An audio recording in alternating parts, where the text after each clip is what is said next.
Hello everyone, मेरा नाम अमित बाली है। Welcome back to my channel.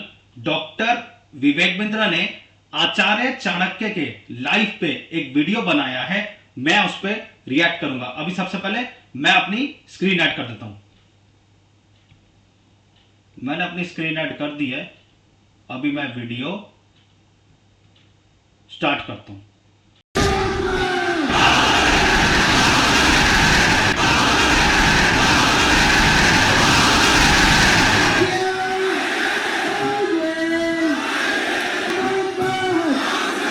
आपका स्वागत है। मैं विवेक बिंद्रा, मोटिवेशन स्पीकर और बिजनेस कोच। आज की बात करेंगे आचार्य चाणक्य पंडित पे। इनको कौटिल्य और विष्णुगुप्त के नाम से जाना जाता था। पिता का नाम चाणक्य, इसीलिए इनका नाम पड़ा चाणक्य। बुद्धि के भगवान। इनकी कूटनीतियों पर चल के कई साम्राज्य स्थापित हुए। आज कई बड़ी मिनिस्ट्रीज है हमारे देश में। Education minister, home minister, finance minister, defence minister, foreign minister, ये सारी सबसे इंपॉर्टेंट मिनिस्ट्री हैं। और ये ऐसे व्यक्ति थे जो सारी मिनिस्ट्रीज अकेले देखने में सबसे ज्यादा सक्षम, और इनसे ऊपर प्राइम मिनिस्टर। ये खुद आगे चल के चंद्रगुप्त मौर्य के प्राइम मिनिस्टर हुए। नालंदा के विश्वविद्यालय में ये एक प्रोफेसर थे, एक शिक्षक थे। शिक्षक होने के साथ साथ इंटरनेशनल डिप्लोमेसी कैसे बिल्ड करनी है, पॉलिटिकल गवर्नेंस कैसे लाना है, प्लानिंग कमीशन को कैसे तैयार करना है, ऑडिटिंग मैकेनिज्म को कैसे तैयार करना है, इन सब में ये इतने एक्सपर्ट व्यक्ति। अगर आप भी बुद्धि अपनी बिल्ड करना चाहते हैं, बुद्धि का विकास चाहते हैं, इस वीडियो को ध्यान से देखिए। ये समुद्र शास्त्र में भी पारंगत थे। क्या होता है समुद्र शास्त्र? एक इंसान से बात करते वक्त उसके चेहरे को देख के बता देंगे कि व्यक्ति सोच क्या रहा है। इतना एक्यूरेट प्रोडिक्शन देंगे उसके बिहेवियर के बारे में, उसके इमोशंस के बारे में, उसके रिएक्शंस के बारे में। ये एक्सपर्टीज इनको आगे चल के कई साम्राज्य को स्थापित करने में इसकी मदद करी। इनके बचपन से शुरुआत करते हैं। एक बार चाणक्य बाहर बगीचे में खेल रहे थे। पीछे से इनके घर में एक एस्ट्रोलॉजर ज्योतिषी आया, जो उनकी मां से जब मिला तो उन्होंने चाणक्य की पत्री देख के बोला कि ये तो आगे चल के इसके जीवन में राजयोग लिखा है, ये आगे चल के देश का बड़ा प्रधानमंत्री भी बन सकता है। मां सोचने लगी, अगर ये प्रधानमंत्री बन गया तो ये तो मुझको भूल जाएगा। तो उन्होंने कहा, क्या ये बात सच है? बोला, इसकी पुष्टि करनी हो तो चाणक्य के दांत को देखना, सामने वाले दांत पे उसके नागराज का एक चिन्ह होगा। और वो पुष्टि करने के लिए जब मां ने बुलाया तो देखा कि चाणक्य के दांत पे वो चिन्ह था। तो मां रोने लगी, बोली, तू आगे चल के राजयोग के चलते प्रधानमंत्री बनेगा, मुझको भूल जाएगा। इतना सुनते ही चाणक्य ने पत्थर उठाया और अपना दांत तोड़ दिया और क्या बोला, मां, तेरे प्रेम के चलते मैं ऐसे हजारों राजपाट तुरंत खत्म कर दूंगा। इससे पता चलता है चाणक्य को कभी सत्ता का लोभ नहीं था। आगे चल के देशभक्त चाणक्य तक्षशिला के प्रधानाचार्य बने, प्रधान अध्यापक बने। उन्हीं दिनों सिकंदर पूरी दुनिया को जीतते हुए भारत की तरफ बढ़ रहा था। सोने की चिड़िया भारत को लूटने के लिए वो आक्रमण पे आक्रमण कर रहा था, पोरस को हरा चुका था। और चाणक्य के मन में उन दिनों एक ही सपना था, क्यों ना अखंड भारत का निर्माण किया जाए, एक शक्तिशाली राजा को खड़ा किया जाए। ये अलग अलग राजाओं से इन्होंने मिलना शुरू किया। उस समय मगध जो सबसे बड़ा साम्राज्य था नंदा डायनेस्टी का, आज के समय में जो उड़ीसा है, बिहार है, उत्तर प्रदेश जो आज का समय है, वो सारा सब उस समय मगध कहलाया जाता था। और नंदा डायनेस्टी का सबसे बड़ा राजा धनानंद ये उसके पास गए और उसको इन्फ्लुएंस करने का प्रयास किया कि क्यों ना सिकंदर के खिलाफ हम तैयारी करें। और तब इन्होंने कहा, अच्छा, उस समय धनानंद बिजी था। किन चीज़ों में बिजी था? वो प्रजा से कर वसूलता था, टैक्स लेता था और उसको अपने जुए सट्टे लॉटरी में, परस्त्री गमन में, अपने भोग विलास के अंदर खर्च कर देता था। इन्होंने इसको समझाया कि राजा का कर्तव्य है कि समाज से पैसा ले, जो आप टैक्स लेते हैं उसको समाज सेवा में लगा दें। और धनानंद को गुस्सा आया, बोला, ए पंडित, तुम अपनी पंडिताई करो, मुझको राजपाट ना सिखाओ, सिकंदर यहां तक नहीं पहुंच पाएगा। जब चाणक्य ने इनको दोबारा समझाने का प्रयास किया, इन्होंने धक्का मार के उसको गिरा दिया नीचे। और जब चाणक्य नीचे गिरे तो उनकी शिखा खुल गई और बोले, तेरी यही शिखा काट देंगे। उस बात पे चाणक्य को बहुत बुरा लगा। उस दिन उन्होंने एक संकल्प ले लिया कि मैं ये शिखा तब तक नहीं बांधूंगा। This is called converting anger into resolution. उन्होंने अपने क्रोध को संकल्प में परिवर्तित किया। बोला, उस दिन तक शिखा नहीं बांधूंगा जब तक तेरे साम्राज्य को उखाड़ के एक अखंड भारत का राजा ना लाकर खड़ा कर दूं। बहरहाल अब चाणक्य को लगने लगा कि अब समय आ गया कि मुझे ही किसी को कल्टीवेट और बिल्ड करना पड़ेगा। चाणक्य की डिटर्मिनेशन आपको इस बात से समझ में आएगी कि उन्होंने एक यंग लड़के के प्रति अपना जीवन समर्पित कर दिया, जिसका नाम था चंदू। इसका नाम आगे चल के पड़ा चंद्रगुप्त। इसको उन्होंने ट्रेनिंग दी, बहुत सारे संस्कार और सारे प्रकार के शास्त्र उसको सिखाए। इमेजिन करिए, ये 17-18 साल के लड़के, चंद्रगुप्त की मदद से इन्होंने सोचा कि मैं सिकंदर के साम्राज्य को उखाड़ दूंगा। चंद्रगुप्त को खुद को भी विश्वास नहीं था, लेकिन उनको निष्ठा थी, उनकी शरणागति थी चाणक्य पंडित के प्रति। चाणक्य उनको एडवाइस करते चले गए, गाइड करते चले गए। चंद्रगुप्त उनकी सारी बातों को मानते चले गए। ये कहते थे कि शत्रु की दुर्बलता जानने तक उसे अपना मित्र बनाए रखो। चंद्रगुप्त हैरान, बोले सिकंदर को मित्र कैसे बनाएंगे? चाणक्य ने तभी चंद्रगुप्त को समझाया कि तुम इनकी सेना में शामिल हो जाओ। किसी प्रकार से इन्होंने छोटे से बालक को उनकी सेना में घुसाया और उनका एक फेथफुल सिपाही बना दिया, जिससे अंदर की सारी जानकारियां अब चाणक्य के पास आने लगी। चाणक्य को इतना समझ में आ चुका था कि बहुत दूर से ट्रैवल करती हुई लाखों की सेना सिकंदर की शरीर से अब थक चुकी है। बोला अब इनको मन से थका देंगे। इन्होंने अंदर भ्रांतियां फैलानी शुरू कर दी सिकंदर की सेना के बीच में। देखिए, सिंध नदी अभी तक पार नहीं कर पाया था, भारत में अभी तक घुस नहीं पाया था पूरी तरीके से, और वहां भ्रांतियां फैला दी कि हमारे जो देश, भारत के जो देवी देवता हैं वो तुमसे नाराज हो चुके हैं। इन्होंने अजीबोगरीब काम कराए। कभी कभी अलग अलग दिनों में खाने में जहर मिला देते थे, द्विकंटक नीति के साथ छोटे छोटे अटैक करा देते थे, उनके देश के झंडे को जो पहाड़ पर लगा हुआ है उसको जला देते थे, अलग अलग प्रकार की विस्मक भ्रांतियां फैला देते थे, लोगों के अंदर कंफ्यूजन आपस में उनको लड़वा देते थे। 15, 16, 17, 18 साल के 10-15 लड़कों की मदद से इन्होंने उस सेना को खोखला बनाना शुरू किया, उनका मनोबल तोड़ना शुरू किया। सिकंदर ज्यादा लंबे समय तक रुक नहीं पाया। क्या कहते हैं, जो जीता वही सिकंदर? गलत है सर, जो जीता वही सिकंदर नहीं, जो जीता वही चंद्रगुप्त मौर्य। ये किसी को नहीं पता, सिकंदर भारत में कभी घुस ही नहीं पाया। चंद्रगुप्त मौर्य केवल गाइडेंस लेते रहे आचार्य से, और आचार्य चाणक्य पंडित की गाइडेंस में पूरी सेना को उखाड़ के बाहर कर दिया। इससे क्या हुआ, अब इनमें कॉन्फिडेंस बहुत आ गया। 5000 हाथी घोड़ों की एक सेना बना के सोचे कि मगध की राजधानी पाटलिपुत्र पर जाकर के एक हमला कर देते हैं और धनानंद को भी उखाड़ देंगे। अब ये ओवर कॉन्फिडेंस इनके लिए नुकसानदायक रहा। ये पहुंच तो गए 5000 की हाथी घोड़ों छोटी सी सेना लेके, लेकिन आधे दिन के अंदर दोपहर होते होते ही मगध की सेना ने इनको उखाड़ के बर्बाद कर दिया, खत्म कर दिया। किसी प्रकार से चंद्रगुप्त चाणक्य ने अपनी जान बचाई, भाग करके एक झोपड़ी के पीछे जाके छिप गए। अंदर मां कुछ खाना बना रही थी बच्चे को लेके, और बच्चा वो जो गरम गरम खिचड़ी थी खौलती हुई, उसमें हाथ डाल के जैसे ही खाना खाने लगा उसका हाथ जल गया। और तभी मां चिल्लाई, अरे पागल हो गया है तू, तो चाणक्य की तरह मूर्ख है, खिचड़ी के अंदर गरम गरम हाथ डालेगा तो जल ही जाएगा। परिधि से कोने कोने से खिचड़ी को खाओ, ठंडा करके आराम आराम से, कोने कोने से खाओगे हाथ नहीं जलेगा, बीच में हाथ डालोगे हाथ जल जाएगा। चाणक्य ने जाके बीच में मगध के झगड़ा कर लिया, उसको बाहर बाहर से तैयारी करनी चाहिए थी। ये बात सुनते ही चाणक्य की आंखें खुल गई, उनको अपनी गलती का एहसास हुआ। उन्होंने जाकर के औरत के पांव छुए और बोले, माई तुमने मुझको एक नई बड़ी शिक्षा दी। चाणक्य में सबसे अच्छी बात क्या थी, वो कई बार तकलीफों में आए क्योंकि बड़ी रिसोर्सेज सेना नहीं थी। धनानंद उस समय सबसे बड़ा साम्राज्य था उनका, नंदा डायनेस्टी का, लेकिन इन्होंने जाकर के 7 स्ट्रैटेजीज बनाई। पहली जो उन्होंने मां से वही सीखी कि परिधि पे हमला करो। परिधि मतलब बाहर का सर्कमफ्रेंस, जो बाहरी घेरा होता है। तो धनानंद के बाहरी घेरे में जिन जिन राज्यों पे उसकी कमजोर पकड़ थी, जहां जहां उसकी वहीं से इन्होंने हमले करने शुरू किए, छोटे छोटे हमले करने शुरू किए, जिसके लिए इन्होंने दूसरी स्ट्रैटेजी अपनाई, विष कन्याओं की टीम तैयार करी। ये विष कन्याओं की सेना क्या होती है, बड़ी सुंदर सुंदर खूबसूरत लड़कियों की एक सेना तैयार करी, जिनको थोड़ी थोड़ी मात्रा में विष दे दे के उनको विष कन्या के रूप में तैयार कर दिया। ये पहली बार हुआ, इससे पहले कभी नहीं हुआ। दुनिया भर में बहुत सारे काम चाणक्य ने पहली बार किए, और ये विष कन्याओं की सेना वहां के परिधि के राजाओं को चूम कर अपने चुंबन से उनको विष देके समाप्त कर देती थी।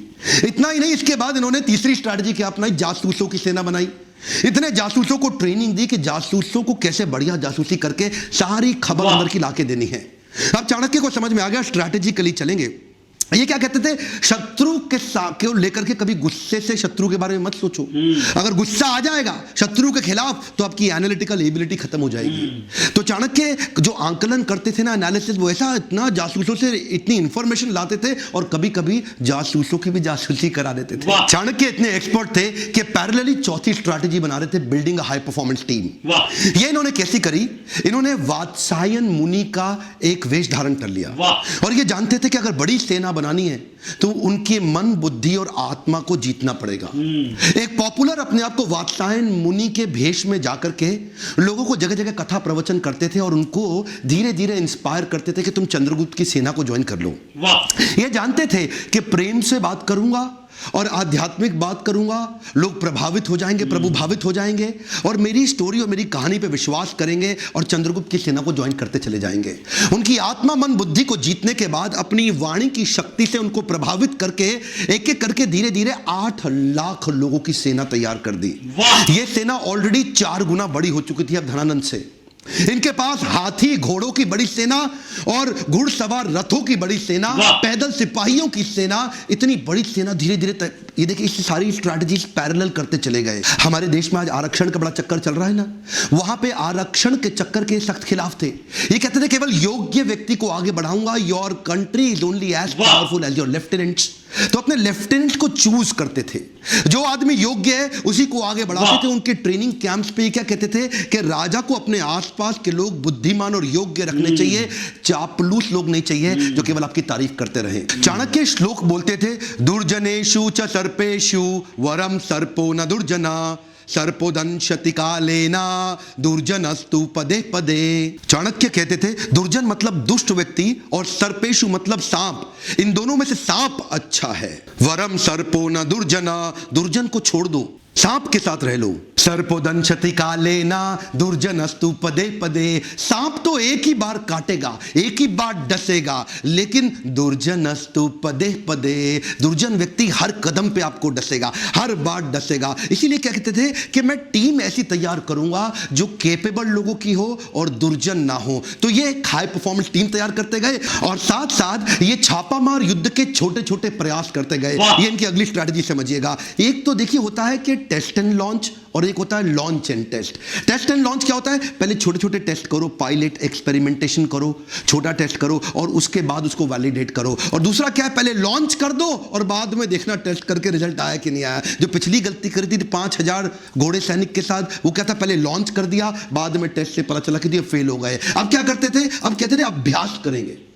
बोले प्लानिंग और प्रैक्टिस में फर्क है। प्लान तो आपका ठीक हो गया, लेकिन छोटे छोटे प्रैक्टिस करेंगे। तो छापामार युद्ध परिधि में लगातार करते रहते थे। उससे इनकी प्रैक्टिस बढ़ती चली गई, इतनी प्रैक्टिस बढ़ गई कि उसके बाद वो टेस्ट एंड लॉन्च, इतने सारे टेस्ट कर दिए कि ताकि बड़ा हमला करने पे दिक्कत ना आए। और अगली स्ट्रैटेजी में इंटरनेशनल अलायंसेस बिल्ड करके अपनी ताकत और अपनी सेना को बढ़ा करते गए। कश्मीरी राजा प्रवर्तक को उन्होंने अपने साथ में लिया और बाहर से कई यूनानी राजाओं को भी अपने साथ लिया, जो ये पिछली बार पहले जीत चुके थे ना सिकंदर को, तो वहां से कुछ यूनानी राजाओं के साथ भी इन्होंने सपोर्ट लिया। पोरस का भी सपोर्ट अपने साथ में लिया और कई समुद्री लुटेरों को भी अपने साथ में अपनी सेना में बनाया। इतनी बड़ी सेना बना करके ये 7 स्ट्रैटेजीज मिला के इकट्ठे चलते चले गए। एक एक करके अंदर घुस के पूरी धनानंद की नंदा डायनेस्टी को उखाड़ के खत्म कर दिया। धनानंद कभी सपने में नहीं सोच पाया, वो तो शराब के नशे में रहता था, प्रजा के टैक्स को अपने मजे के लिए खर्च कर देता था। लेकिन चाणक्य जानता था अखंड भारत का सपना मुझे ऐसे ही पूरा करना होगा। ये 7 पैरेलल स्ट्रैटेजीज पे आप वीडियो को वापस घुमा घुमा के ध्यानपूर्वक देखिए। ये तो थी चाणक्य की 7 पैरेलल स्ट्रैटेजी धनानंद को जीतने के लिए। इसके बाद अखंड भारत को उन्होंने बढ़ाया कैसे? Kabul, Gandhar, Kandhar, Balochistan, Turkmenistan, Kyrgyzstan, Central Asia तक उन्होंने एक छत्र राज्य कैसे एस्टैब्लिश किया, ये अभी नहीं बताऊंगा, ये अगले वीडियो में बताऊंगा। लेकिन अगला वीडियो तभी डालूंगा अगर आपने इसको 1 लाख से ज्यादा लाइक दे दिए। हिस्ट्री को जान करके आप अपने प्रेजेंट और फ्यूचर को और इंप्रूव कर सकते हैं। क्या ये मैं इतनी मेहनत करता हूं, अगर आपको वीडियोस वास्तव में अच्छे लगते हैं तो लाइक करके मेरा उत्साह बढ़ाइए। अगर आप बिजनेस मैनेजमेंट स्ट्रैटेजीज जो मैं अगले वीडियो में देने वाला हूं चाणक्य की, उसको आप लाइव भी मुझसे सीखना चाहते हैं तो लीडरशिप फनल आप ज्वाइन कर सकते हैं, या bounce back series. Bounce back एक हाई पावर मोटिवेशनल सेमिनार है 4 घंटे का, और लीडरशिप फनल एक 6 महीने का बिजनेस और एंटरप्रेन्योरशिप का प्रोग्राम है। कमेंट बॉक्स में बताइए क्या चाणक्य पंडित का पार्ट 2 उनकी मैनेजमेंट और लीडरशिप से उन्होंने कैसे भारत को बड़ा किया आप डिटेल में सीखना चाहेंगे। और सब्सक्राइब करके बेल आइकॉन नहीं हिट किया तो वीडियो आपको छूट जाएगा। वीडियो को शेयर करिए ताकि लोगों को पता चले कि सोने की चिड़िया भारत की कैसे बनाई गई थी। आज भी देश को एक नए चाणक्य की जरूरत है। आपको क्या लगता है हमारे देश का चाणक्य कौन हो सकता है? कौन हमारे देश का युक्त प्रधानमंत्री बनने लायक है? कमेंट बॉक्स में अपनी राय जरूर लिखिए। मेरे साथ जुड़े रहने के लिए, हर बार आकर के दुनिया के नंबर 1 एंटरप्रेन्योरशिप चैनल के वीडियोस को देखने के लिए आप सबका दिल से धन्यवाद।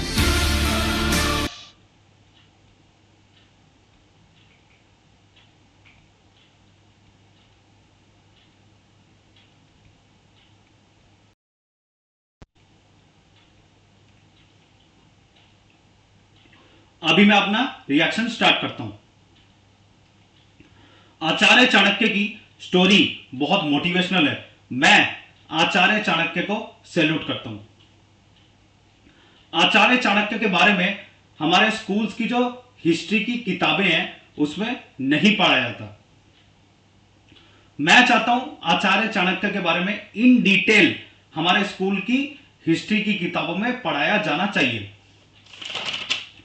अभी मैं आपको बताऊंगा कि आचार्य चाणक्य के लाइफ से हमें क्या लाइफ लेसन्स मिलते हैं।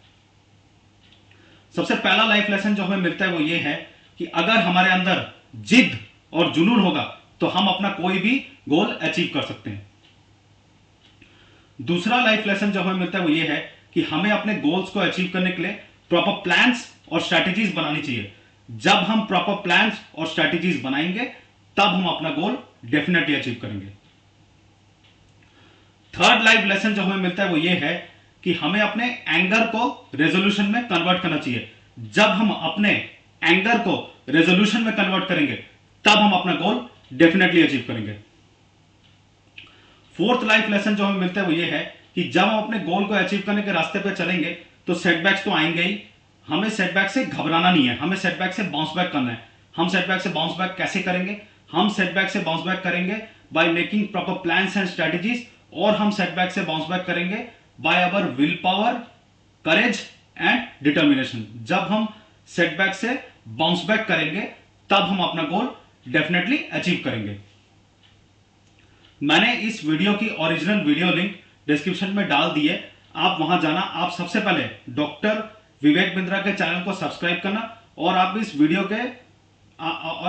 को देख के इस वीडियो के व्यूज बढ़ाना। मैं चाहता हूं डॉक्टर विवेक बिंद्रा का ये वीडियो देखने के बाद आचार्य चाणक्य के बारे में पूरी दुनिया को पता चले। मेरी आपसे रिक्वेस्ट है कि आप मेरा ये वीडियो लाइक और शेयर कर देना और आप मेरा चैनल भी सब्सक्राइब कर देना। मैं चाहता हूं आप ज्यादा से ज्यादा शेयर करना सो दैट आचार्य चाणक्य के बारे में पूरी दुनिया को पता चले। अभी मैं अपना वीडियो एंड करता हूं, मिलते हैं नेक्स्ट वीडियो पे। Thank you so much for watching this video.